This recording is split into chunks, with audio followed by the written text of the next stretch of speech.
Listo, pues si les parece, vamos comenzando. Ya vi que algunas ya compartieron por ahí la frase en el Menti, entonces muchas gracias por eso.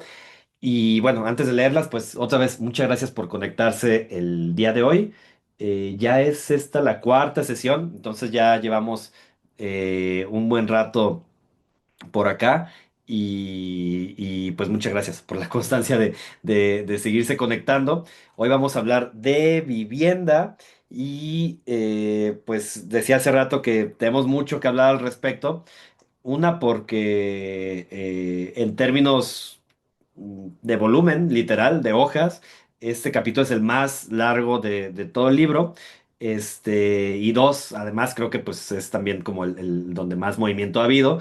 Vale la pena decir que el libro que estoy escribiendo ahorita para seguir después del actual que estamos platicando, pues está centrado específicamente en vivienda, ¿no? Entonces es como abrir un poquito más este capítulo y profundizar en algunas cosas.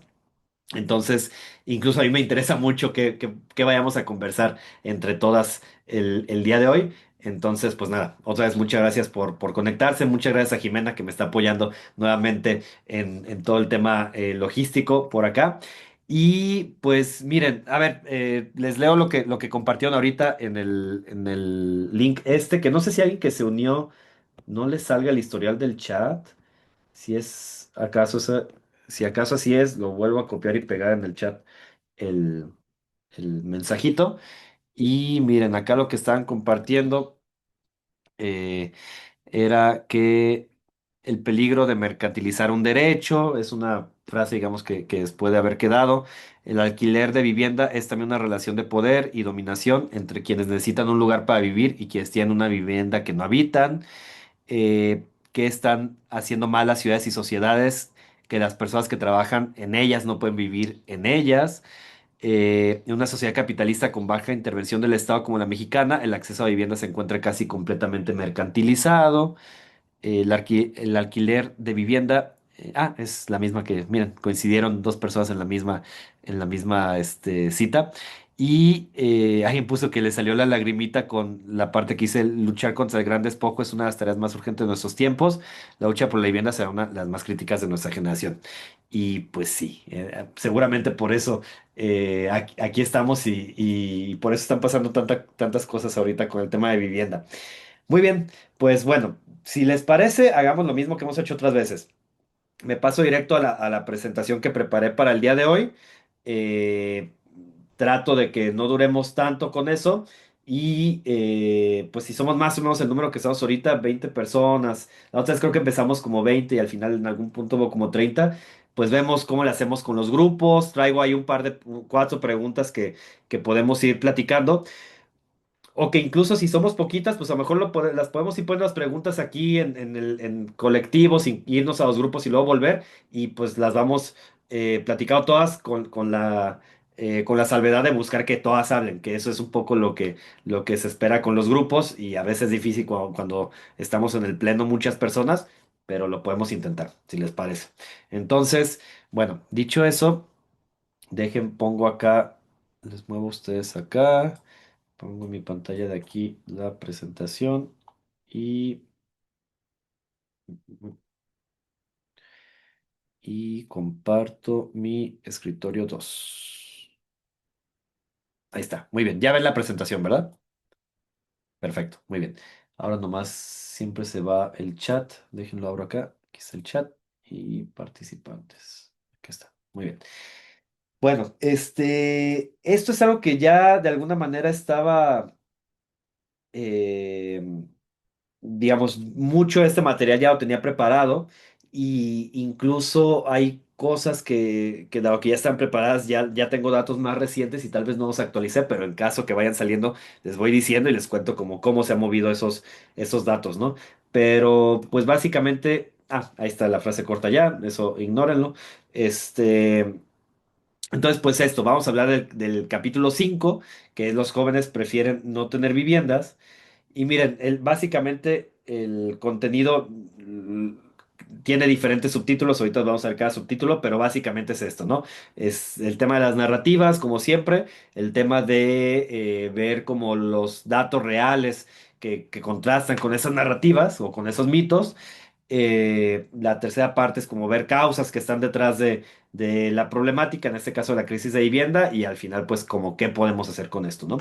Entonces, sobre primera parte de la irresponsabilidad de las juventudes y la vivienda, tal vez leyeron en el libro que citaba esta noticia, aquí está la captura de pantalla de esta noticia, que salió en SDP y que dice tal cual, los jóvenes mexicanos prefieren viajar que comprar una casa, ¿no? Este, para los jóvenes de la generación Z es mejor usar su dinero en un viaje que una propiedad. Y fíjense, además esta noticia tiene ya 6 años, ¿no? Es del 2019. Y pues a mí me parecía emblemática de esta idea que nos han dicho justo que pues es un tema de preferencias, sobre todo, que es un tema de que a las personas más jóvenes no les interesa acceder a una vivienda, que tienen otras prioridades, que hay un desinterés sobre esto. Eh, no puse, acá tengo otra noticia que cité en el libro.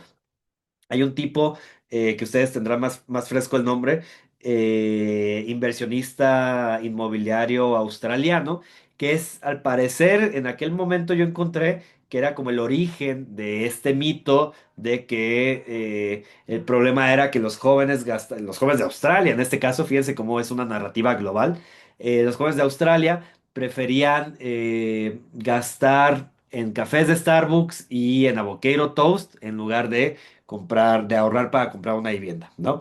Entonces, de ahí viene esto que cada rato decimos, yo y muchas personas más, sobre esta idea de que, ay, pues, ¿cuántos cafés de Starbucks tengo que ahorrar para poderme comprar una casa? O cuántos avocado toast tendría que dejar de comprar por cuántos años para poder comprar una casa. Y bueno, pues ahí hay mucho al respecto, ¿no? Pero el tema es que tanto esta idea de que es un problema de preferencias, como esta idea también de que hay un cambio digamos, hay una realidad de que hay un cambio demográfico y cada vez las personas jóvenes en menor medida tenemos hijos, eso es una realidad.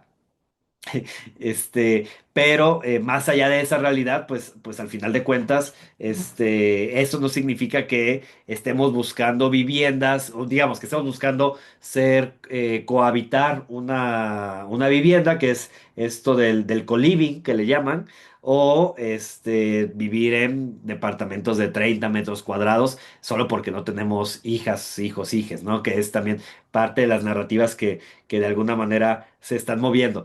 Estaba viendo que Luisa decía, bueno, pues también SDP Noticias.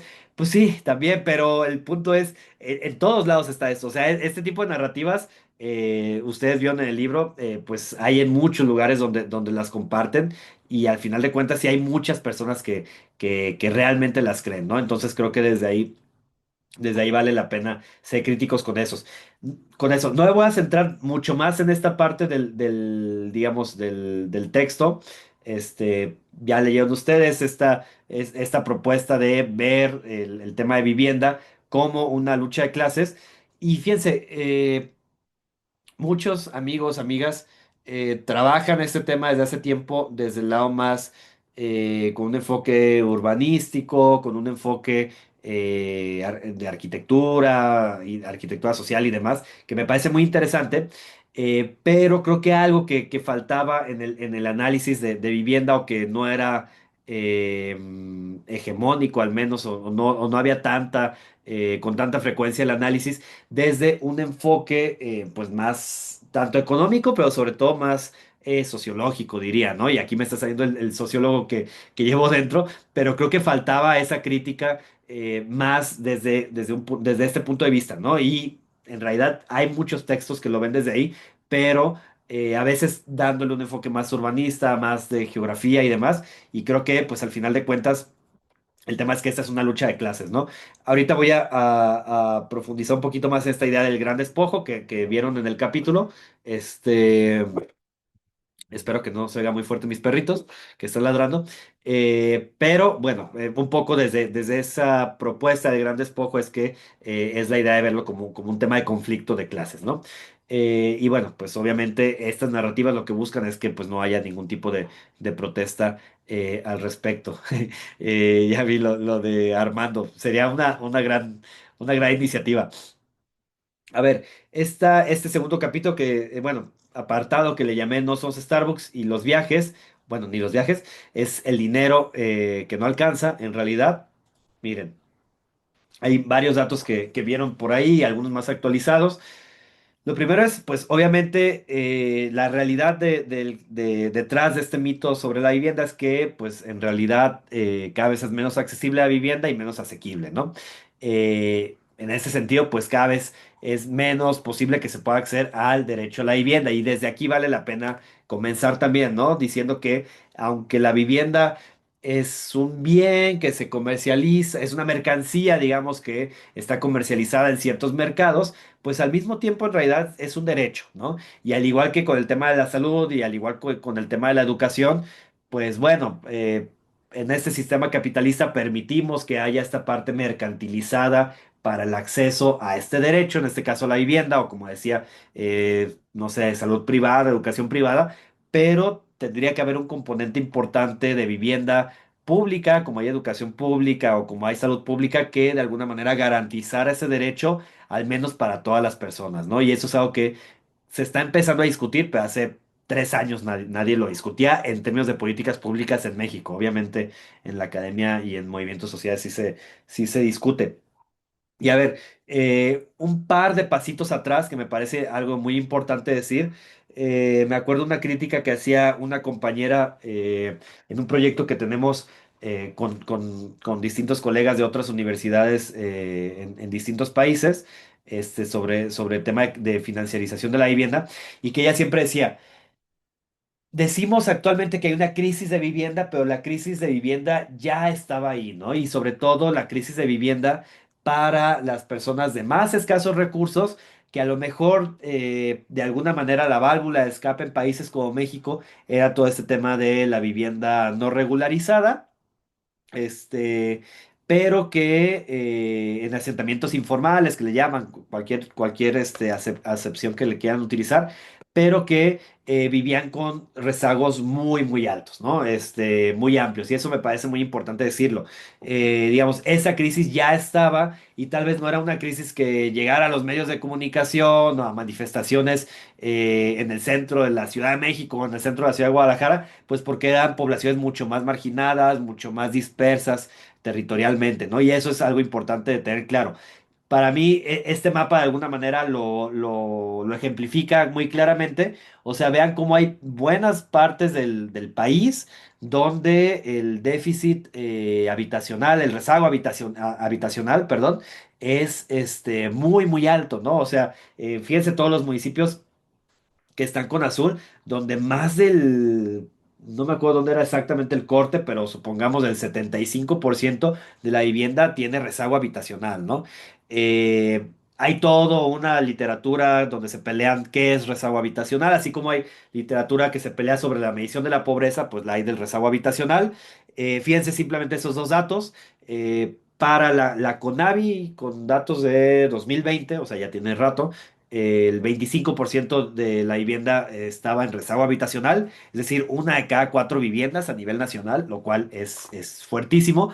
Pero además, esos pisos mínimos que pone, esos umbrales que pone Conavi para el tema de rezago habitacional, en realidad son umbrales medio cuestionables, ¿no? Yo el que más me acuerdo es el tema de el hacinamiento. Para Conavi, si hay 5 personas viviendo en una vivienda y hay dos habitaciones, es decir, en promedio hay 2,5 habitantes por habitación, eso no es rezago habitacional, no es hacinamiento y por lo tanto no es rezago habitacional. Digamos, hasta hace unos años, insisto, el umbral era 2,5 personas por habitación. Sí, personas por habitación.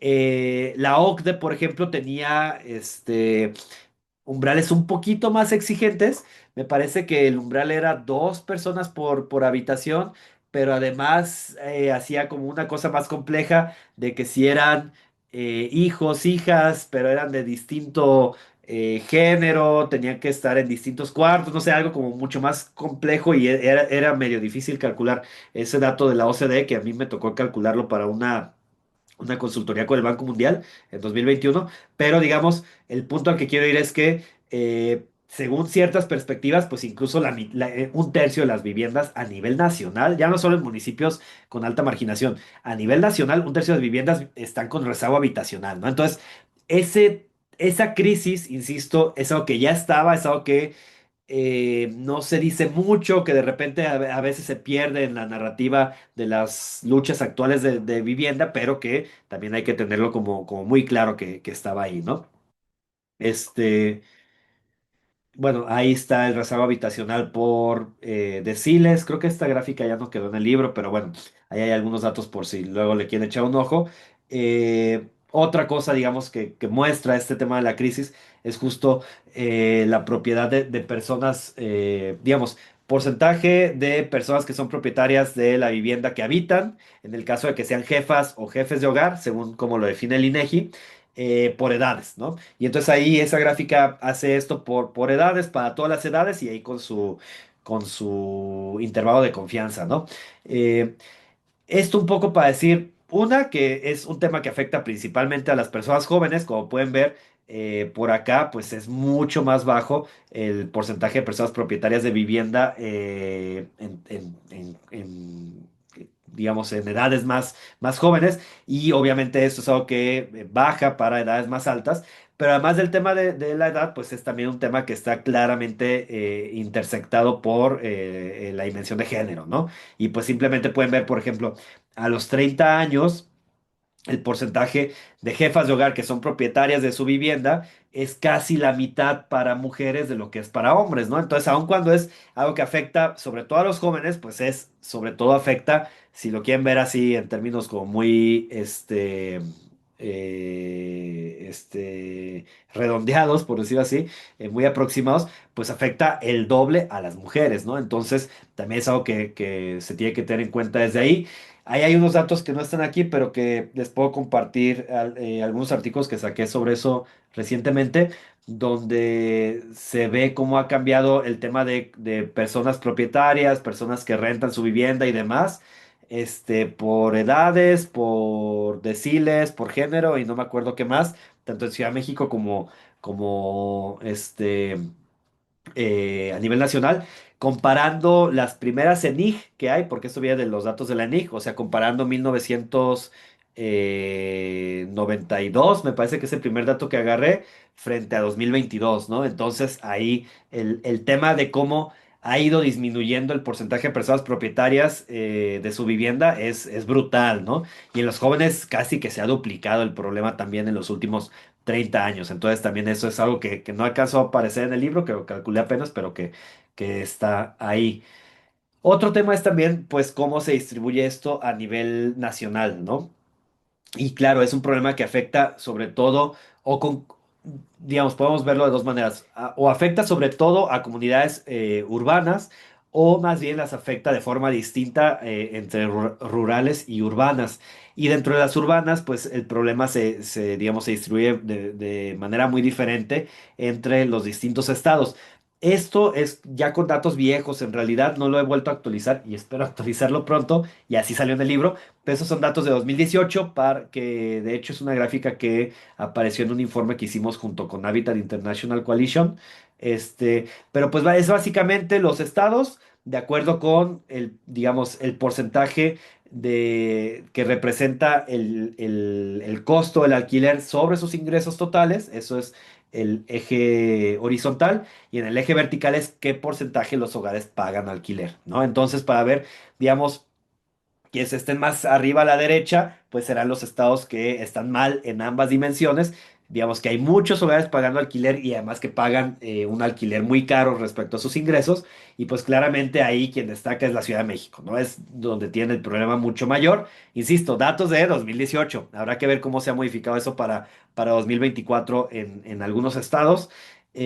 Destacaba, por ejemplo, en aquel año que Quintana Roo era un estado donde, ok, no era que pagaran tanto porcentaje de sus ingresos sobre perdón.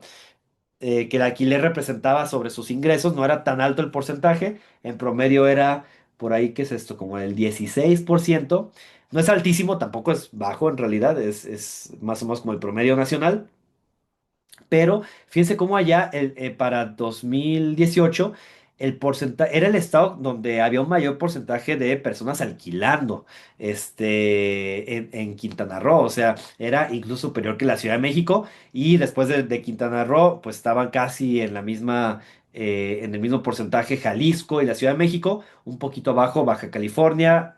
Ahí no se distingue cuál es Baja California Sur y cuál es Baja California, pero bueno, ambas están ahí y Colima, ¿no? Entonces, esos eran los que tenían el mayor problema. Y Colima, también muy similar a México, a Ciudad de México, pues tenían también un porcentaje muy alto de sus ingresos, perdón, de sus alquileres sobre sus ingresos. Este, entonces, nada, esos datos, la verdad, creo que nos muestra un poquito el panorama de cómo se mueve esto en los distintos estados.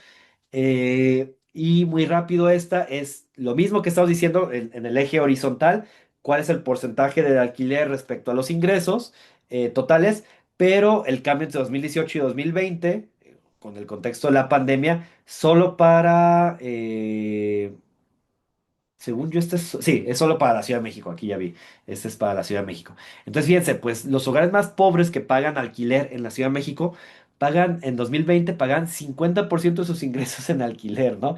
Y a mí me encanta cómo dice esto, cómo lo dice mi amigo Andrés de la Peña, que dice imaginen que, bueno, a ver, antes de llegar a eso, o sea, si 50% de mis ingresos se van al alquiler, eso significa que de los 30 días que trabajo, 15 días los trabajo para pagarle al rentero y 15 días los trabajo para el resto de cosas con las que tengo que sobrevivir de gastos, ¿no?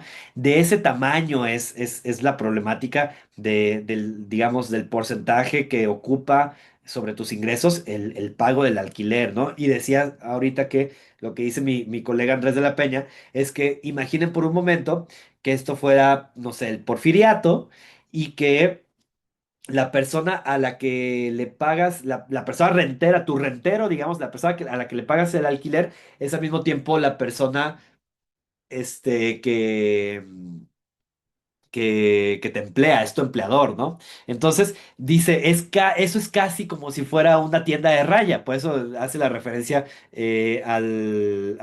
¿cómo se llama? Al porfiriato. O sea, mi empleador me cobra cara la vivienda donde vivo y entonces, pues, gran parte de lo que le trabajo a mi empleador, a mi hacendado, digamos, se lo tengo que regresar en forma de renta, ¿no? En forma de alquiler. Entonces, me parece que cuando lo empezamos a ver de esa manera, problematiza de una manera distinta pues esta problemática de la vivienda y ahorita eso me conecta directamente con esta idea que propongo del gran despojo que ahorita vamos hacia allá. Ahí tengo muchísimos datos. Último dato y ya me brinco esta parte. Fíjense, este dato también ya es viejo, pero según un estudio que hicieron en múltiples ciudades en Latinoamérica, de cómo había avanzado el precio, digamos, promedio de las rentas respecto al salario promedio de las ciudades, lo que encontraba es que, por ejemplo, en 2016, en promedio, en Guadalajara se requería 52% de un salario promedio para pagar un alquiler promedio, ¿no? Obviamente esto tiene un sesgo, ¿no? ¿Y cuál es el sesgo? Que los salarios promedio, digamos, una persona promedio en la ciudad de Guadalajara no es una persona muchas veces que vive en la ciudad de Guadalajara, no es como en la Ciudad de México. Eh, digamos, el salario promedio en la Ciudad de México en realidad es bajo respecto a los precios de las viviendas en la Ciudad de México, porque además gran parte de esas personas que viven en la Ciudad de México, que trabajan en la Ciudad de México, en realidad viven en el Estado de México o en Hidalgo, en zonas aledañas, ¿no? Entonces, claro que no da no hace match un indicador con el otro, pero bueno, en todo caso, bajo esos matices del indicador, pues otra vez, en 2016 se requería 52% de un salario promedio para pagar un alquiler promedio. Pero fíjense, en 2020 eso aumentó a 102%, ¿no? O sea, se requiere 102% de un salario promedio de una persona trabajadora en Guadalajara para poder pagar una renta promedio en la ciudad de Guadalajara. ¿Qué nos dice eso otra vez? No es que las personas estén pagando 100% de su salario en renta, sino que los precios promedio de las viviendas en Guadalajara son inalcanzables para las personas que trabajan en la ciudad de Guadalajara, ¿no? Entonces, ¿por qué estoy citando aquí la ciudad de Guadalajara, además de que es la ciudad donde vivo, y de donde soy? Porque en este estudio que hicieron en 2021 era la ciudad latinoamericana donde más había empeorado esta problemática, este cambio en el porcentaje de esta relación que están viendo en la ciudad de Guadalajara era donde más se había incrementado, pues es un incremento de 50 puntos porcentuales, ¿no? Entonces es un incremento muy alto. Y leo lo que está diciendo Odil. Es una locura porque ni siquiera queda claro si pagamos por el espacio, el metraje, la ubicación, las cercanías, o solo porque el dueño cree que eso vale tu resguardo. Eso es bien importante. O sea, ¿qué es lo que determina el precio del alquiler o de las viviendas, ¿no? Si nos fuéramos a la economía ortodoxa, oferta y demanda, pues nos dirían que es simplemente las fuerzas del mercado las que están detrás de esto, ¿no? Pero lo que vamos a ver en la sección que ahorita vamos a empezar, es justo que en realidad, pues hay muchas fuerzas que alejan, digamos, que hacen particular a este mercado, el mercado de la vivienda, y pues que lo alejan de esta idea soñadora o ilusionada de que hay una libre competencia y pues es la oferta y la demanda lo que determinan los precios de las viviendas, ¿no? Me brinco otros datos que están ahí que les paso como siempre a la presentación y los pueden ver con más detalle después. Por ejemplo, aquí es porcentaje de hogares que pagan renta dividiendo Nacional y Ciudad de México y además dividiendo entre hombres jefes de hogar o mujeres jefas de hogar. Y pues, como ya saben, el problema afecta mucho más a las mujeres. Lo único que resalto aquí es que de las mujeres menores de 30 años que eran jefas de hogar en el año 2018 en la Ciudad de México, 80% de ellas, digo, redondeando, básicamente 80% alquilaban, ¿no? Entonces, pues casi nadie era propietaria y eso es un porcentaje mayor que las mujeres, pero que los hombres de Ciudad de México, que era 60%. Entonces, pues es un problema que afecta mucho más a las mujeres. Esto ya lo han visto ustedes, cómo se han venido endureciendo los requisitos para alquilar, ha habido un aumento en la exigencia de los depósitos. No sé si alguien quiera compartir aprovechando que estamos aquí, aprovechando para que sea también un lugar como decíamos en la en la sesión pasada, pues para estar sacando también nuestras problemáticas al respecto. Decíamos una palabra que ahorita se me fue. Pero si alguien quiere compartir en el chat, por ejemplo, si ustedes alquilan, ¿cuántos meses de renta tuvieron que pagar de depósito, ¿no? Por ejemplo, yo me acuerdo que en 2015, cuando llegué al departamento donde viví más tiempo en la Ciudad de México, nos pidieron 3 meses de depósito, ¿no? O sea, una locura, lo que pedían en aquel tiempo. Me imagino que 10 años después ya habrá algunos lugares donde les pidan más. Ajá, como terapia colectiva. Entonces ahí los pueden ir compartiendo y ahorita los vemos. Y bueno, pues otros requisitos que han ido pidiendo, este, por ejemplo, esto de dar comprobación de ingresos, cartas de trabajo, el aval. Yo me acuerdo que no pudimos conseguir en 2015 un aval, o sea, de todo el Colegio de México no encontramos a alguien que nos pudiera prestar el aval. Y tuvimos que dar otro mes de depósito extra para que nos lo valieran en lugar del aval. Entonces, eso es algo también complicadísimo. Y esas condiciones de habitabilidad más complicadas, como que piden que no haya mascotas, que piden que no haya niños, o no sé si han escuchado esto, pero es real, no es broma, que hay algunos caseros que te piden eh, que no haya plantas, ¿no? Eso a mí me parece una locura y no entiendo muy bien por qué, pero bueno, algunos ya piden que no haya plantas, entonces también dentro de esas condiciones está eso, ¿no? A ver, ando leyendo que ponen en el chat. Ok, que les piden extra ¿por qué? Ah, por tener mascota les piden extra, Dios mío santo. Este, el aval, obviamente libre de gravamen, y eso es lo que no pudimos conseguir hace 10 años. No quieren que hagas home office, ajá, sí, también. Eso lo he oído mucho, sobre todo cuando lo que rentan son habitaciones, ¿no? Y te rentan una habitación, pero también a veces ya pasa cuando tú rentas tu departamento completo, y obviamente eso es completamente ilegal, según yo entiendo, que te impidan hacer home office, pero también pasa, ¿no? Entonces... Eso lo he leído también. Eh, Bueno, esto de cuánto le suben el precio del alquiler, 38%, porque todas las demás cuestan más, pues sí, también esa es una problemática. Ahorita vamos a hablar un poquito más de esos temas, ¿no? Este, bueno, a ver, la parte que les he venido diciendo, esta idea del gran despojo, ¿a qué me refiero con esto? Creo que no tengo ninguna lámina que lo explique, pero lo leyeron en el libro.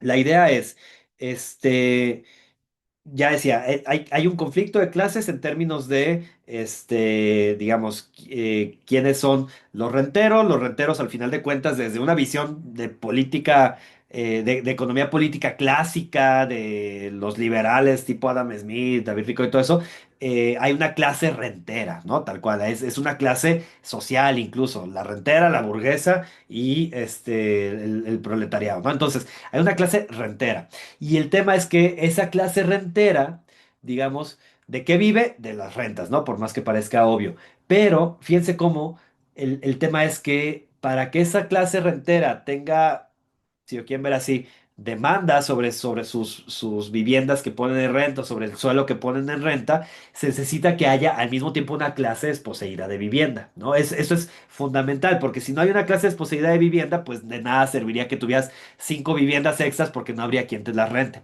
Entonces, el tema que tratamos de resaltar aquí como desde una visión más de economía política es que entonces a esa clase rentera lo que le sirve es que cada vez sea mayor esa clase desposeída que, digamos, necesite vivienda, pues para vivir, insisto, por más que muchas de las cosas que diga parecen lógicas.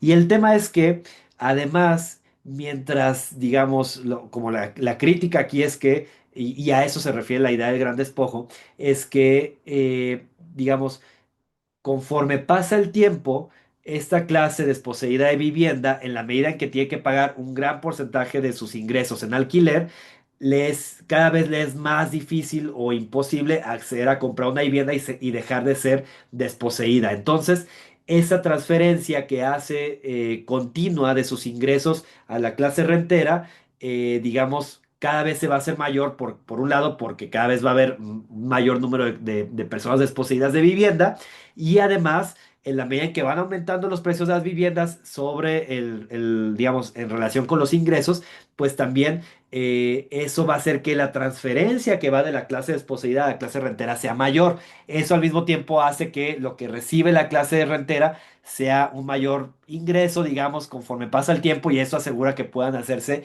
de mucho más, un mayor porcentaje de viviendas, digamos, que puedan concentrar un mayor porcentaje, del parque habitacional que hay, ¿no? Entonces, el tema con la idea del gran despojo y que de hecho viene como de esta idea que lo cito ahí en el libro, de esta idea de la acumulación originaria, digamos, es que este capítulo que escribe Marx en el Capital, es que, pues al final de cuentas, por más que hay todas estas narrativas que nos dicen que pues hay algunas personas que se están haciendo de muchos departamentos porque trabajaron mucho y demás y que por eso están poniendo en renta y tienen todo el derecho a hacer con su propiedad lo que quieran, el tema es que en realidad hay un conflicto de clases aquí que, digamos, si se deja desregulado, su tendencia es a irse exacerbando la problemática, ¿no? La tendencia es a que cada vez acumulen más viviendas en la clase rentera y la clase desposeída sea mayor y por lo tanto la transferencia de recursos de la clase desposeída a la rentera sea mayor, ¿no? Entonces, más o menos de ahí va esa idea del gran despojo y pues a continuación les presento un montón de datos que hay al respecto, algunos quedaron en el libro, otros no, pero más o menos esa es la idea, ¿no? Fíjense, este sí quedó en el libro. Por ejemplo, en 2005 se necesitaban entre 70 y 80 años de salario promedio para comprar una vivienda. Esto lo pongo ahí porque de entrada una vivienda promedio, perdón, 70 entre 70 y 80 años de salario promedio para comprar una vivienda promedio. Esto lo pongo primero que nada para decir que es cierto, de repente las generaciones atrás de las nuestras nos dicen, se quejan mucho de que no pueden comprar una vivienda, pero nunca fue fácil comprar una vivienda y en realidad es algo que siempre había que trabajar mucho, ¿no? Ok, es cierto, digamos. a trabajar 70 o 80 años de trabajo de salario promedio para comprar una vivienda promedio nos muestra que en realidad ya había un problema de vivienda en términos de la oferta y la demanda desde hace 20 años, ¿no? Pero el tema es que esto ha empeorado y ha empeorado a una velocidad muy, muy, muy rápida, ¿no? El dato que tenía aquí más nuevo en aquel momento era que en 2022 esta cifra que decía era entre 70 y 80 años en 2005, subió a 120 años, ¿no? Entonces, bueno, pues imagínense, o sea, ¿de qué nivel será la crisis o el desajuste entre la oferta y la demanda de vivienda si se necesitan trabajar 120 años de salario promedio del país? Creo que aquí es de la Ciudad de México, 120 años de salario promedio de la Ciudad de México para poder alcanzar a comprar una vivienda promedio de la Ciudad de México, ¿no? Es claramente, nos muestra que pues, las personas que trabajan en la Ciudad de México no pueden comprar una vivienda en la Ciudad de México. Y ahí listo un montón de causas que para varias de ellas tengo datos, ¿no? Pero ahorita las leo como muy rápidamente. Y se está acabando la pila de mi computadora. Fíjense. Algunas causas, por un lado, está el aumento de los precios de las viviendas y la disminución de los salarios. Más bien, esto es en realidad digamos, un síntoma al respecto, no una causa. ¿Qué hay detrás de esto? Entre algunas causas, el bajo acceso a créditos por parte del Estado y que además el Estado, pues durante muchos años se replegó a simplemente dar créditos, digamos, a ser una especie de banco con una tasa de interés en algunos momentos más accesible, en otros momentos en realidad más inaccesible, pero bueno, este, no hacía nada más que eso, ¿no? El Estado en términos de vivienda. Esto se está empezando a modificar y ahorita vamos a hablar de eso. Otra causa es todo el acaparamiento de las propiedades y las rentas en un porcentaje cada vez menor de la población o que ese porcentaje de la población acapara un porcentaje mayor del parque habitacional. Ahorita vamos a hablar de eso. En general, todos los temas de la especulación con el mercado, la financiarización de la vivienda, que seguro ya lo ubican qué es, pero si no, ahorita lo hablamos, el aumento de las rentas de corto plazo, la gentrificación y el desplazamiento y el despojo violento.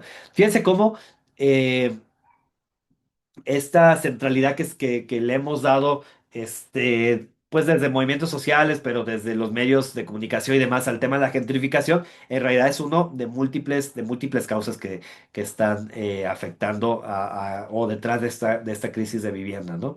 Eh, Esta gráfica seguro la vieron en el libro, seguro si no la han visto en redes sociales. Aunque aquí, fíjense, aquí no está la actualizada, ya tengo actualizada hasta 2025.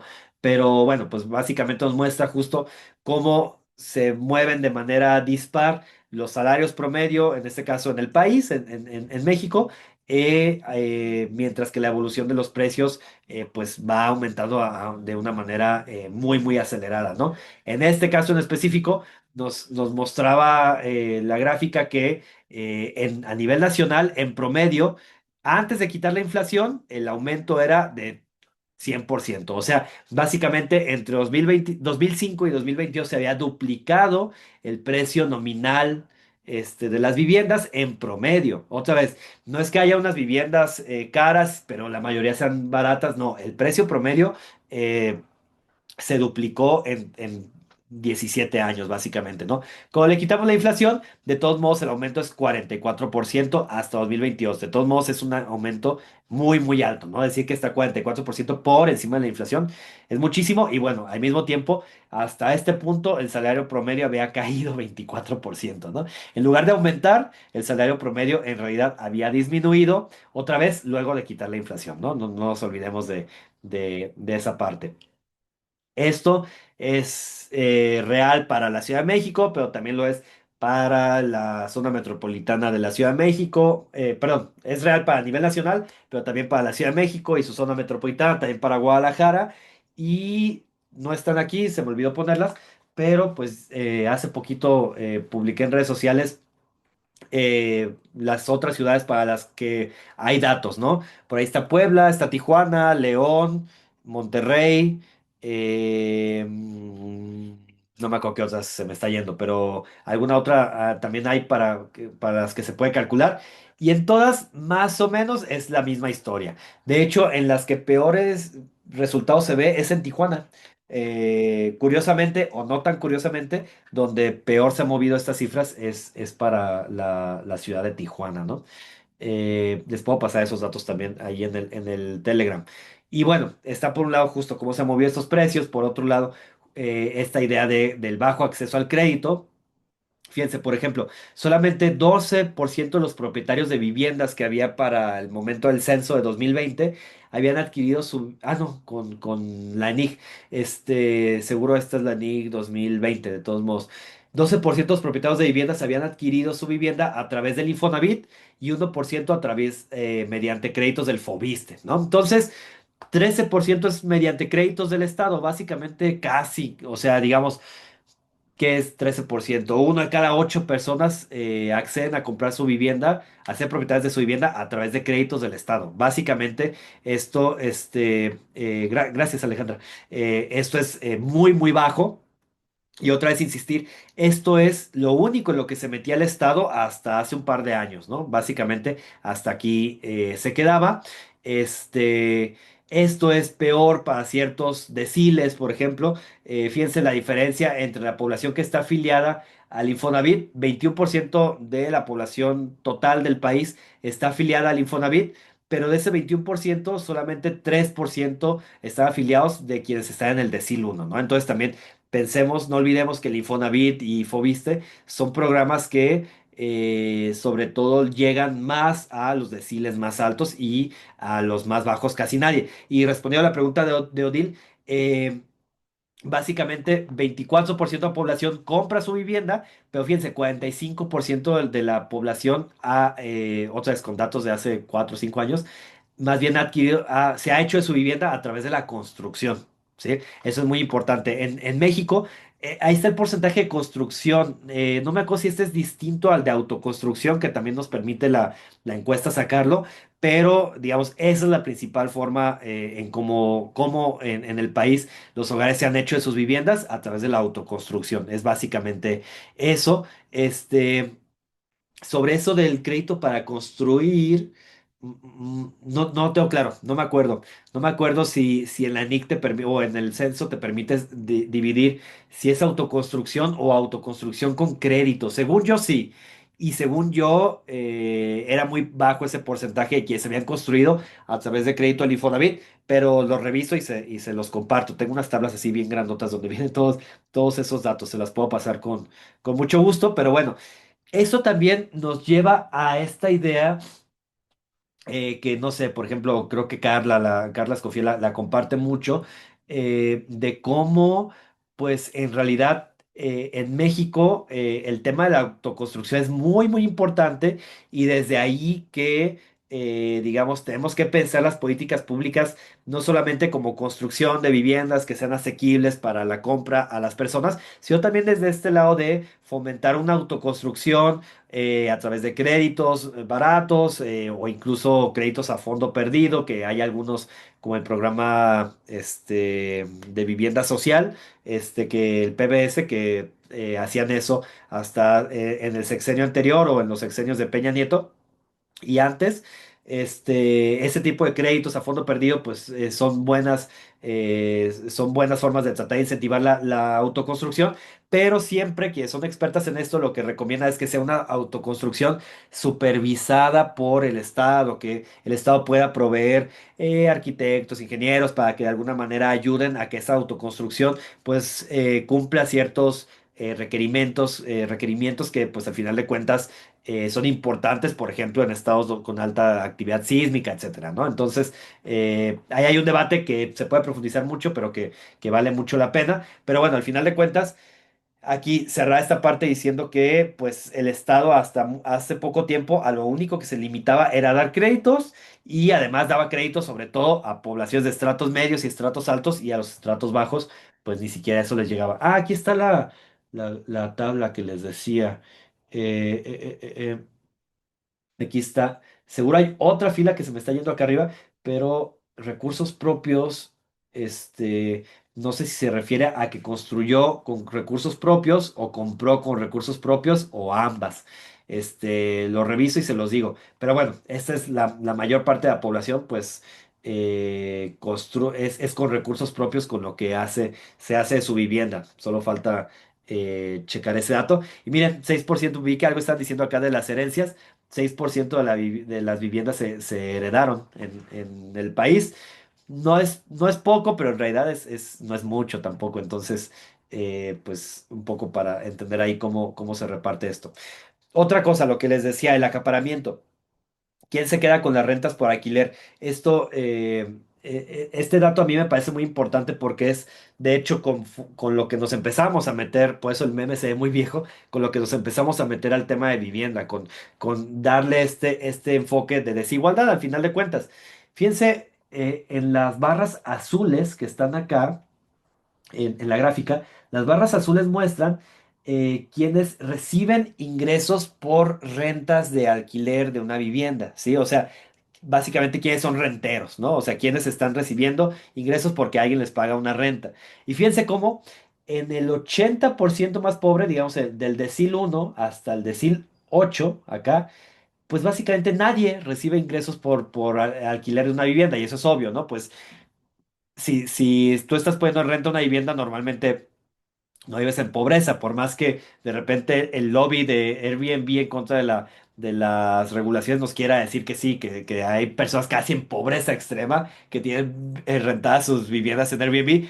Esto obviamente no es cierto, ¿no? O sea, en el 80% más pobre, nadie recibe ingresos por rentas. De hecho, en el decil 9, que es esta barra que ven aquí, es el 3% de los hogares, o sea, 3%, 3 sobre 100 reciben ingresos por una vivienda rentada, casi nadie, y esto se concentra sobre todo en el 10% más rico, ¿no? En el 10% más rico, de ahí o bueno, 3 de cada 10 personas reciben ingresos por alquiler de una vivienda, ¿no? Entonces, ¿quiénes son los renteros? Están en ese 10% más rico, ¿no? Pero además, fíjense cómo se distribuyen esos ingresos por alquiler. Digamos, el 99% de los ingresos que se reciben por alquiler se quedan en el 10% más rico, ¿no? Y afortunadamente he visto que este dato lo están citando en cada vez más estudios, porque pues al final de cuentas nos muestra el altísimo nivel de concentración que hay de esta clase rentera en los recursos que se reciben por esa clase rentera, ¿no? Otra vez, 30% de los hogares del decil 10 reciben una renta, pero del total de rentas que se transfieren, digamos, de inquilinos a renteros en el país, el 99% se quedan en el 10% más rico, y por ahí tengo el dato del 1% más rico, pero no está aquí. Pero creo que es como el 60 y tantos por ciento, seguramente está en el libro.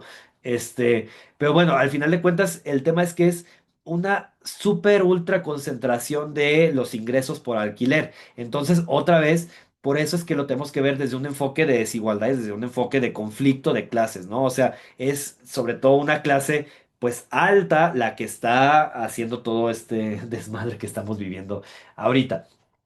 El tema de la especulación, este, muy rápido, porque creo que voy medio lento con varias cosas. El tema de la especulación, hay muchas maneras de verlo. Ahí pongo definiciones de qué es especular, etcétera, en el libro.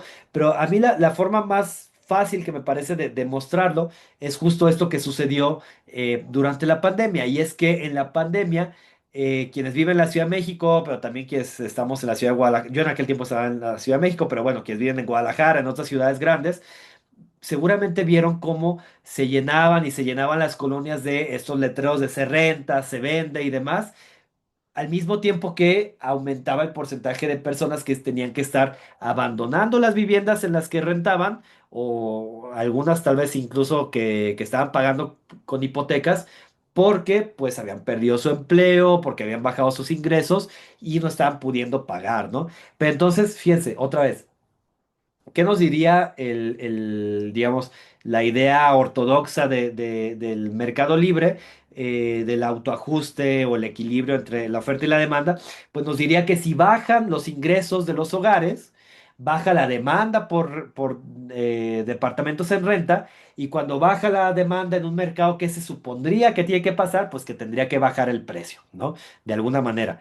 Esto en realidad nunca pasó en la Ciudad de México, y ese es el tema donde tenemos que poner el ojo, ¿no? O sea, ¿por qué no bajó el precio? Digamos, ¿por qué hubo personas que estaban dispuestas a, a tener sus departamentos vacíos en lugar de haber negociado con sus inquilinos y bajarles el precio de la renta? Pues porque son personas que de alguna manera tienen, primero que nada, el poder para dejar vacía su vivienda y no recibir ingresos por esa vivienda tanto tiempo como sea necesario con tal de no bajar el ingreso. Y además hay un meme que lo pone como muy claro, que viene la cara del viejito que usa en los memes, que no me acuerdo cómo se llama, no sé si alguien ubique esa cara del viejito que está como sonriendo dice Alma que sí lo ubica, a ver si ahorita me acuerdo cómo se llama, seguro alguien lo podemos buscar ahorita, pero dice, pone la cara del viejito negociando como con alguien, ajá, con la taza, ese. El viejito con la taza así medio sonriendo de forma un tanto rara. Ese, Pay Harold, exacto. Y dice el meme algo así como, no soy yo, es el mercado, ¿no? Es esto que estaba diciendo, ¿quién nos dijo arriba que le estaban subiendo el precio de su alquiler? Yo, Odil. Odil, muchas gracias. Treinta y tantos por ciento decías que te estaba subiendo, ¿verdad? Sí, así de un contrato a otro y la lógica es los de al lado están más caros y ya viene el mundial, ¿no? Exacto, sí, y justo muchas veces, como lo hice de otra manera de decir justo lo que estabas diciendo, es pues no soy yo, es el mercado, y pues como el mercado está subiendo, yo por eso te estoy subiendo. Pero entonces en el meme donde ponen eso, le ponen al señor negociando diciendo eso, y luego ponen otro meme donde dice el mercado, y pues repiten 50 veces la cara del mismo tipo, ¿no? Un poco aquí a lo que quiero ir con este meme es que el problema, desde un enfoque incluso, pues ni siquiera tan radical de economía, es que hay una alta concentración en el mercado de la vivienda. Entonces, en la medida que hay alta concentración en el mercado de la vivienda y en la medida en que muy probablemente a lo mejor el rentero de Odil, yo me acuerdo de unos de mis mejores amigos que viven acá en Guadalajara, que les quisieron subir también 25% algo así la renta el año pasado. Y en la negociación que ellos decían, no, pero es que espérate, no sé qué, es mucho. El señor lo que decía es, mira, yo tengo 70 departamentos en renta. Si tú me dejas de pagar ahorita, pues yo tengo una fila de personas que van a querer rentar ese departamento, y si no se renta por un año, pues no importa, yo tengo otros 69 que sí se están rentando, entonces no tengo la necesidad de negociar contigo y voy a subirle tanto como yo quiera, ¿no? Ese poder de mercado, como lo definen los y las economistas, es al final de cuentas una problemática del mercado, una falla del mercado, como le llaman desde la economía, ¿no? Entonces, esas fallas de mercado pues provocan que esta especulación con los precios sea posible, ¿sí? O sea, digamos, si realmente no hubiera esa alta concentración del parque habitacional en pocas manos, sería muy difícil que estuviéramos viendo justo esto que vimos durante la pandemia, de que había al mismo tiempo un montón de departamentos vacíos o que se estaban vaciando y personas, pues, que se estaban quedando sin casa. Yo cuando me vine a vivir a la ciudad de Guadalajara, y desocupé el departamento en la Ciudad de México, me acuerdo muy bien, esto siempre lo cuento, que me tocó entregarle el departamento al rentero, y además estaba ahí también el agente, ¿cómo se llama? De bienes raíces, ¿no? Que le manejaba su vivienda. Hasta eso, ellos habían heredado entre todos sus hermanos habían heredado esa vivienda y la tenían en renta, pero no tenían 70 departamentos en renta. Pero aún así, en lo que escuché que hablaba con el agente de bienes raíces, él le preguntaba a la gente que a qué precio ponían en renta la vivienda, y lo que decía, yo pagaba en aquel tiempo 12,000 pesos, y lo que le dijo el rentero fue, pues súbele otros 2,000 pesos, ¿no? Y le dijo el agente de bienes raíces, oye, pero es que era plena pandemia, era marzo de 2021. Le dice, ahorita el mercado pues está, no me acuerdo qué palabra usó, alguna palabra de broker, de bienes raíces, algo así como, está muy lento el mercado, algo así. ¿Alguien dijo una palabra? No escuché. Ah, no, ok, muy bien. Está muy lento el mercado, pues tal vez no hay forma de subirle tanto. Lo que respondió es, no importa, pues démosle 2,000 pesos más, démosle unos meses, y si no se renta, ya vemos qué hacemos, ¿no? Por un depa, Miriam, era un depa que pagábamos entre yo y mi esposa, la renta. Y sí, le subieron 2,000 pesos, yo estuve pasando por ese mismo departamento varias veces durante al menos año y medio, no se había rentado el departamento, ¿no? Pero fíjense, otra vez, en lugar de bajarle y buscar que se rente rápidamente, prefieren mantener el precio arriba porque pues al final de cuentas no tienen nada que perder, ¿no? Todos los hermanos de este señor pues tenían su vivienda, eran propietarios de su vivienda y este era un ingreso extra que tenía, ¿no? Entonces, nada, un poco para entender cómo funciona la lógica detrás de la especulación y cómo, pues otra vez, esto sobre todo es algo que sucede en mercados acaparados, ¿no? Aquí hay más información al respecto. Este, y por último, el tema de la financiarización de la vivienda. A ver, seguramente, insisto, ya casi todas ubican qué es esta idea de la financiarización de la vivienda, pero básicamente la idea detrás de esto es que cada vez más comúnmente la vivienda se utiliza como un medio para invertir en lugar de un medio, pues, para satisfacer una necesidad que es la necesidad de vivir en una vivienda, ¿no? Este, Ejemplos de esto hay múltiples, seguro ustedes los ven todos los días en las redes sociales, que anuncios similares a estos que nos dicen oportunidad de tener un DEPA, tu negocio lo puedes rentar. Acá, por ejemplo, que dice 28, tal vez no alcanza a leer, pero dice 28% en rendimiento anual, ¿no? Y fíjense, ¿cuál es el problema con una vivienda que tiene como objetivo cumplir esta idea de inversión? Pues que como cualquier inversión, lo que buscan los inversionistas es que el rendimiento sea mayor de esa inversión, ¿no? El problema es cuál es cómo, digamos, cómo se hace, cómo se hace mayor el rendimiento de una vivienda en la medida, ¿cómo se hace mayor el rendimiento de una vivienda? Pues en la medida en que aumenta mucho más rápido su valor, ¿no? Este, y entonces eso significa, por ejemplo, y ahorita les doy la palabra a Gabriel, eso significa que si están esperando que haya un rendimiento anual de 28% sobre una vivienda, eso significa una de dos cosas. O están esperando que aumente 28% en un año el precio de la vivienda, lo cual debería ser una ofensa, es ofensivo en realidad. O está esperando que una persona que esté rentando esa vivienda durante un año genere los ingresos suficientes que equivalgan al 28% del valor de la vivienda, lo cual también estoy pensando maneras de no decirlo con majaderías, pues también es impensable en realidad, ¿no? Entonces, ese es el problema con la financiarización de la vivienda, que los objetivos, pues mutan al final de cuentas y entonces lo que se espera es que cada vez crezca con mayor celeridad el precio de esas viviendas, ¿no? Gabriel, levantaste la mano y gracias también por pararme, porque yo pues, puedo seguir. No, no, al contrario, discúlpame, no, no te quería interrumpir, pero es que me tengo que retirar porque tengo otra cosa que hacer, pero sí les quería comentar rápido tres cositas que me vienen mucho a la mente con la lectura de este capítulo. La primera tiene que ver con precisamente este mercado que pues, no se ajusta a los precios de demanda, ¿no? Entonces, hay acá un barrio que los que son de Guadalajara lo conocen, Miravalle, al sur de la ciudad por mucho no es un barrio de clase media, es un barrio bastante populoso. Y hay una casa probablemente amplia para los términos actuales, creo que tiene 4 recámaras, tal y tal, pero la renta está a 15,000 pesos. Entonces pensar Ah, que 15,000 pesos en Miravalle, y yo lo digo sin ningún ánimo de ofensa, más bien un ánimo estadístico, ahí a la redonda hay un muertito cada 15 días y que no baje la renta, y que tenga un año esa casa tratándose de rentar este precio, pues es evidentemente inadmisible.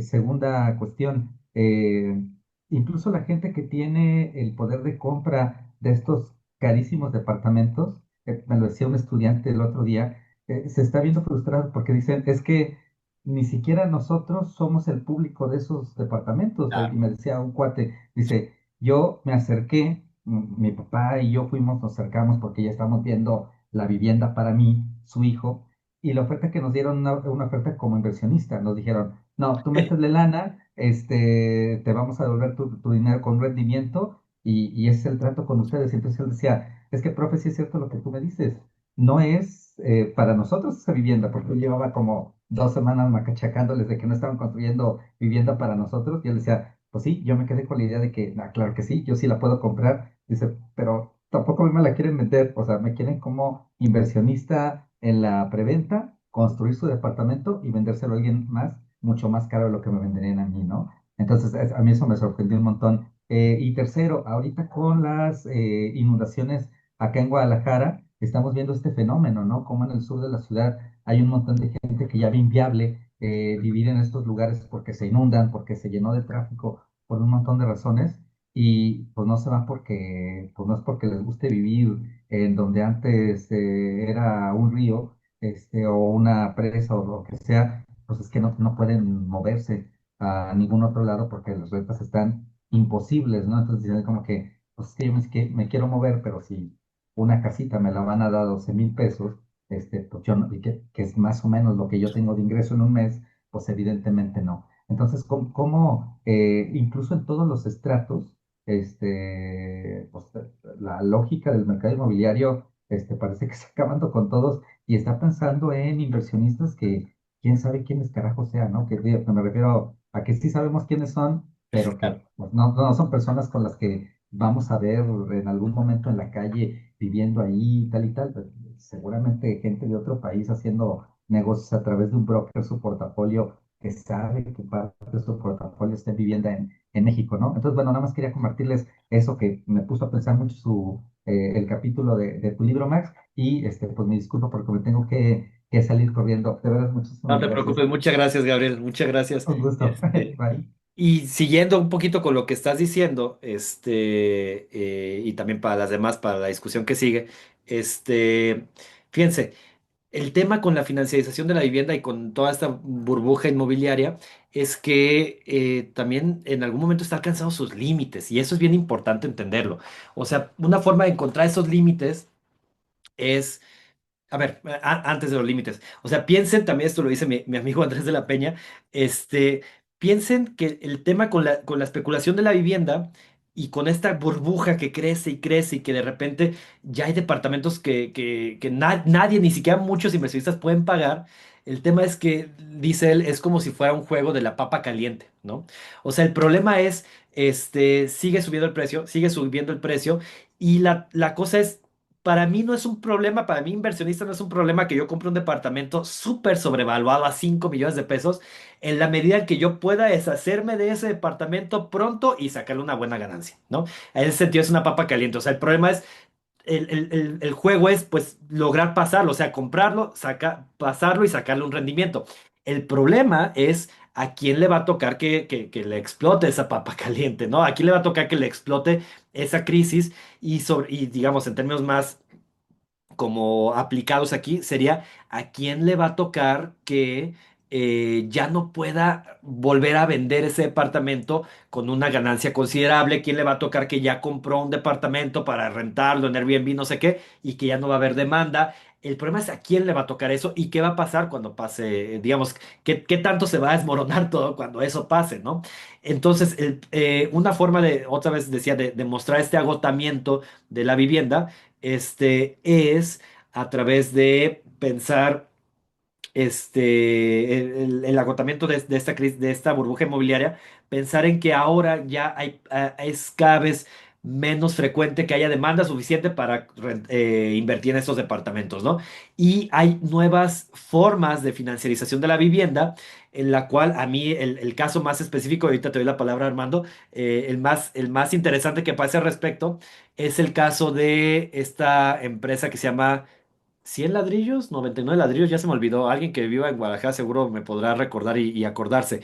Pero esta idea de 100 ladrillos, creo que se llama, lo que te dice es yo construí este edificio departamental y ok, 100 ladrillos, gracias Adil. Y yo sé que pues nadie puede, casi nadie puede pagar un departamento de 5 millones, pero entonces, ¿qué te parece si yo te vendo un ladrillo, le llaman? Y ese ladrillo es una acción respecto al edificio. Es una nueva etapa de la financiarización, es un poco como lo que hacen las fibras, que ahí es un tema bien interesante. Las fibras, estos fideicomisos que cotizan en la bolsa. Lo que hace el 100 ladrillos es entonces yo te vendo un ladrillo a este proyecto y entonces pues tú invertiste 100,000 pesos en este ladrillo y otra vez yo te voy a dar rendimientos sobre lo que saque, digamos, de rendimientos del total del edificio, ese porcentaje yo te lo voy a dar sobre tus 100,000 pesos de inversión, ¿no? Entonces fíjense cómo ya ni siquiera las personas inversionistas están logrando invertir en vivienda a veces, sino que incluso también lo que están haciendo pues es invertir en pedacitos de vivienda, ¿no? Eso pues nos habla ya de un agotamiento de alguna manera de este modelo. Y por otro lado, está esta idea un poco con lo que nos decía Gabriel, o que también creo que alguien más lo decía en el chat, de cómo pues ya muchas veces los mismos constructores no tienen dinero suficiente para construir, entonces te piden en preventa que tú de alguna manera les financies la construcción y luego ellos ya te regresan un rendimiento sobre eso. Pero entonces fíjense cómo en distintos lugares se está agotando esa capacidad de incluso de invertir y eso pues al final de cuentas nos muestra que hay una disminución en la demanda al respecto. Armando. Ay, gracias, Max. Oye, mira, yo quería agregar algo que es el caso de Querétaro, que es un caso que también está brutal, digo, yo lo vivo acá. Así que me ha tocado vivir las dos casos como más graves que Ciudad de México y Querétaro, ¿no? En Ciudad de México yo ponía ahí en un comentario que en alguna ocasión para rentar un departamento en Santa María de la Ribera, la renta era de 9,000 pesos, pero querían que demostraras 4 veces el ingreso para Cuatro que te veces. accedieran a postularte, ni siquiera para que te dieran el contrato, ¿no? Entonces era así como de, si voy a ganar 50,000 pesos para un departamento de 9, así como que no cuadraban mucho las cosas, ¿no? Y hay muchos requisitos de ese estilo, ¿no? Lo de los avales, lo que comentaban, pero es brutal cómo ponen ese tipo de requisitos de clase para esperar un tipo de arrendatario muy particular que les dé valor, entre comillas, por rentar una propiedad. Acá en Querétaro, para no extenderme mucho hablando de este tema de cómo se les agota a las empresas inmobiliarias y a los especuladores financieros, está el famosísimo caso de Ciudad Maderas, ¿no? Que creo también tiene presencia en todo el Bajío en general, Sí. pero empezó aquí en Querétaro propiamente, ¿no? Entonces, Ciudad Madera se ha hecho demasiados desarrollos inmobiliarios y aparte de sus turbias relaciones que no sabemos con quién se vincule, ¿no? Exactamente es el diablo, ¿no? O sea, pero aquí en Querétaro acaban de empezar algo que me parece tétrico en muchos aspectos, que es empezaron a especular con nichos funerarios.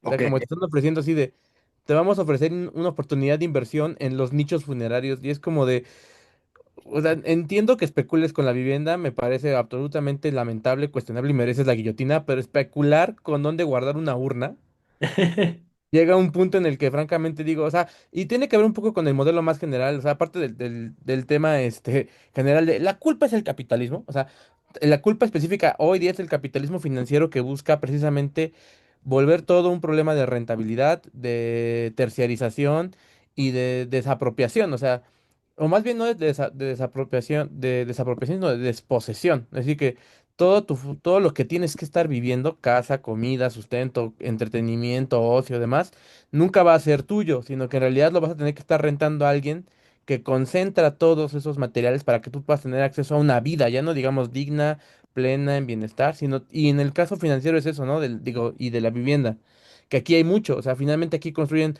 donde yo vivo es un complejo de cerca de 10,000 casas y están construyendo todavía más departamentos ya con la explícita consigna de eso de ¿Es vamos Ibutá o algo a así? rentarlos y vamos a darte una oportunidad de inversión y tú vas a tener que especular con esa vivienda, ¿no?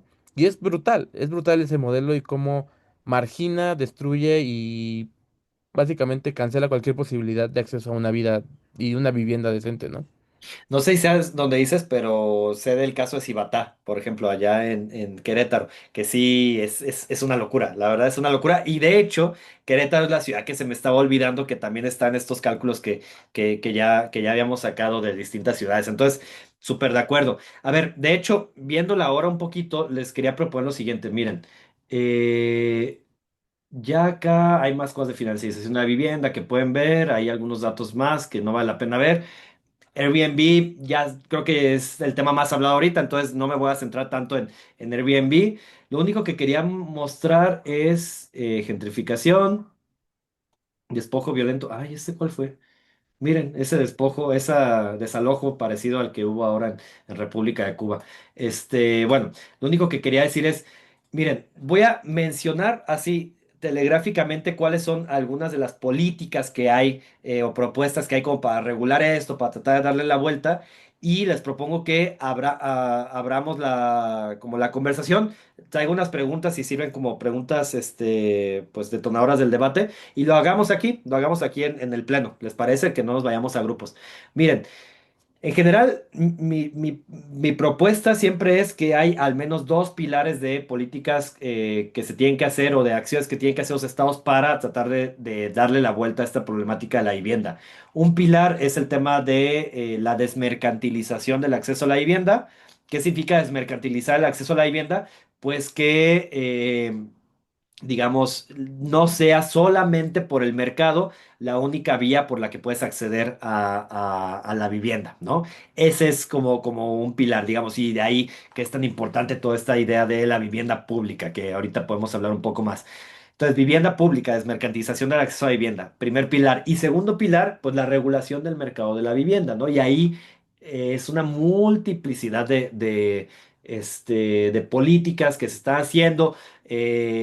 Digamos, en los últimos 2 años han empezado a crecer las propuestas de regulación en el gobierno de la Ciudad de México, o bueno, a través del gobierno y el Congreso de la Ciudad de México. Acá en Jalisco hay varias propuestas que se han promovido por parte de la diputada Mariana Casillas en la actual legislatura para regular Airbnb, etcétera, ¿no? Entonces, ahorita hablo un poco de eso. Pero el punto es, eso es algo que hace 4 años no se debatía y de hecho hace 4 años, pues más bien esto era lo que había, ¿no? La jefa de gobierno, ex jefa de gobierno, ahora presidenta del país, presumiendo el acuerdo con Airbnb, donde además decía que esperaban traer decenas de nómadas digitales a la ciudad, pues porque esto iba a traer derrama económica, ¿no? La famosa idea de la derrama económica que a todas nos tendría que tener suficientemente contentas, ¿no? Esto era la idea de vivienda en 2022, insisto, o sea, no es hace décadas. Yo creo que se ha movido esa idea a partir de las manifestaciones que se han hecho en el tema de vivienda. Entonces, creo que afortunadamente eso es algo que se está moviendo muy rápido. El tema es que así como se está moviendo de rápido, pues así muchas veces las propuestas de regulación pues no han sido las mejores, ¿no? Entonces, miren, una lista de deseos que quisiéramos que hubiera sobre este tipo de regulaciones. En temas de alquiler, esta es la primera, sí. En temas de alquiler, la idea del alquiler social, ¿qué significa eso? Que haya vivienda pública que el Estado le pone en alquiler a las personas, pero siempre va a ser propiedad del Estado esa vivienda. Hay casos, como siempre, siempre citamos el caso de Singapur, donde 80% de los hogares habitan en viviendas que son propiedad del Estado, digamos, es alquiler social, puede ser subsidiado o sin subsidio, pero el punto es que les hacen contratos de alquiler por 99 años. ¿Qué significa que te hagan un contrato de alquiler por 99 años? Pues que siempre la vivienda va a ser para ti. La única diferencia es que no la puedes vender.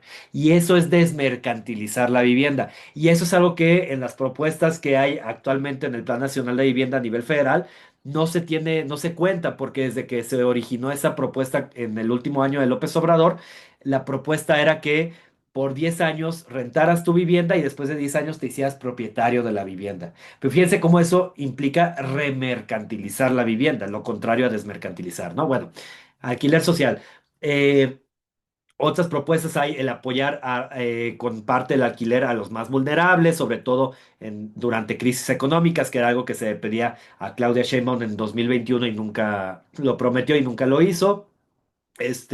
La aprobación de una ley inquilinaria, esto hay en muchos países del norte global y básicamente da pues mucha más certeza tanto a los renteros como a los inquilinos de tipos de regulaciones sobre el alquiler, digamos, sacar del Código Civil la parte de la legislación sobre el inquilinato, detener la ilegalidad de los desalojos, justo lo que decía hace un momento, de esto se ha hablado mucho en las últimas semanas, la construcción obviamente de vivienda social, en términos de oferta y compra de vivienda, lo que siempre se imaginan cuando hablamos de regulación del mercado de la vivienda, lo que siempre se imaginan del otro lado de la parte más conservadora es que queremos hacer un control de rentas, ¿no?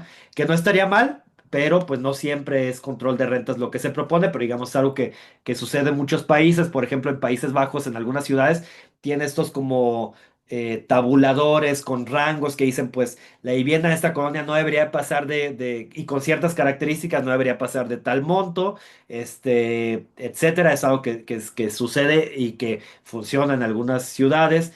El embargo de rentas cuando hay un tema de crisis económica, que era algo que se exigía en la crisis del COVID, que hubiera un paro de rentas o embargo de rentas, es decir, que dejaran de pagar quienes rentaban. Sobre todo en España, por ejemplo, pusieron ese embargo de rentas por unos meses específicamente para quienes habitaran viviendas que, digamos, cuyo ingreso, cuya renta no fuera fundamental para la sobrevivencia de tu rentero, ¿no? De que no fuera un adulto mayor que depende completamente de los ingresos de esa vivienda, ¿no? Bueno, ahí se ponía el embargo de rentas, impuestos o prohibiciones a la vivienda ociosa, que es algo que se está debatiendo, por ejemplo, ahorita en la ciudad, en el estado de Jalisco, en estas iniciativas que les comentaba, las medidas para desincentivar el acaparamiento o la especulación de la vivienda, atender el rezago habitacional, aumentar el acceso a créditos, desincentivar el abuso crediticio de los bancos. Fíjense cómo son un montón de cosas bien difíciles de hacer, pues, pero es una lista a Santa Claus. Reglamentar Airbnb, crear un padrón, sobre un padrón público sobre quiénes tienen, qué viviendas están rentadas en Airbnb. Por ejemplo, que Airbnb en algunas ciudades han hecho que sea exclusivamente para viviendas compartidas y no viviendas completas, las que se estén rentando. En otros lados han prohibido Airbnb en algunas zonas donde hay sobredemanda o riesgo de desplazamiento, riesgo de gentrificación. Ciertas colonias, prohibido Airbnb, ¿no? Por ejemplo, que se prohibiera Airbnb, no sé, en la colonia Roma y en la Condesa, ¿no? Imagínense lo que significaría eso. Bueno, esas son algunas de las distintas propuestas que se han hecho. Y esto, pues, de alguna manera se ha exigido a través de distintas, digamos, protestas que ha habido durante los últimos años. Yo aquí tengo datos de las protestas que hubo en 2022, esta que específicamente convocamos después del tema del acuerdo de Airbnb de Claudia Sheinbaum. Pues hay algunas cosas que se han puesto en estas propuestas. Acá un pliego petitorio que hicimos en aquel momento. Les voy a pasar a presentación y si quieren lo pueden leer con mucho detalle. Ahí yo tenía que aún lo pueden firmar, pero esto no sé si sigue abierto, creo que ya no. Pero bueno, en aquel momento juntamos, no sé, 1000 firmas, ¿no? Apoyando el pliego petitorio. Este, esta fue una protesta que hubo en la ciudad de Guadalajara, que también iba como en este contexto de las protestas de 2022. Y bueno, esta es una, una nota que salió en 2021, creo, en Guadalajara, en un medio de comunicación de acá de Guadalajara, que decía, aparecen en el centro tapatío extraños grafitis con frases como no pagues la renta, ¿no? Y bueno, pues un poco era esta exigencia que hacía algunos colectivos de que pues hubiera un paro de rentas, ¿no? Que se dejara de pagar la renta.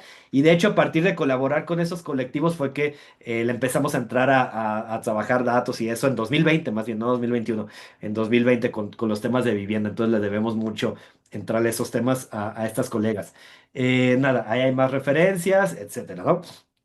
Entonces, miren, dejo de compartir.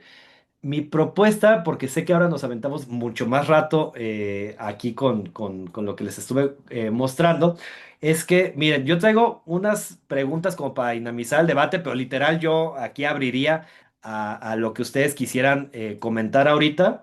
Ya dejé de compartir mi pantalla, ¿verdad? Sí, ok, gracias. Este, Muchas gracias. Las 4 preguntas que me inventé, literalmente hace rato, fue las puse en el chat. Uno, ¿cómo viven la crisis de vivienda? Si alguien quiere comentar de eso, aunque justo pues ahí nos podemos aventar toda la vida hablando de eso, pero con mucho gusto también si quieren. Otra es cómo ver a la vivienda alejados de una idea de propiedad. Y esto es bien importante porque en México estamos acostumbrados a pensar que yo solo tengo vivienda asegurada en la medida que soy propietario de vivienda. Y pues esto es algo que valdrá la pena como darle la vuelta de alguna forma en México y no es fácil, ¿no? Sobre todo, insisto, en un país donde todos nos veíamos con el sueño de ser propietarios de una vivienda. Otra pregunta para incentivar el debate es qué políticas conocen que funcionan, de las que estuvimos mencionando ahorita, algunas que no se hayan mencionado, como algo que quieran comentar sobre eso. Y otra es, pues, qué movimientos sociales conocen que se están moviendo sobre este tema y esos movimientos sociales, qué deberían de mejorar, qué deberían de hacer distinto o seguir haciendo para que este tema se pueda mover mucho más, ¿no?